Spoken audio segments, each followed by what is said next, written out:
Да речеме, пшеницата во 2020 година се откупувала по 8 денари, во 2021 се откупува по 11-12 денари. Во мало продажба веќе 16-17, што е драстичен скок. Кај сланчогледот е катастрофа, значи од 16-17 денари откуп, сега е веќе 30 денари и затоа имаме драстичен скок кај маслата. Маслото за јадење. За јадење. Тоа е драматично и производите, нус производите од маслото за јадење. Кај пченката од 120 била до 160 евра по тон, сега е веќе 240.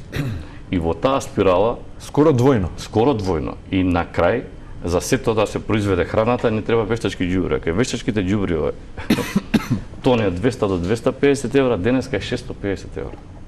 Значи, сите овие влезни инпути кои што влијаат на крајната цена на производот во земјоделието и во прехраната, неминуумно ќе доведе до покачување на цените. И за информација за вашите гледачи, пред да дојдам на емисијата, контактирав и со нашата трговска комора, за да видам како во велепродајни центри што работат. Значи, веќе од сите производители и внатре, кај нас, домашните производители, и надворешни добавувачи, веќе имаат нови ценовници за покачување на цените. Што значи дека сигурно ќе имаме покачување на цените во наредниот период.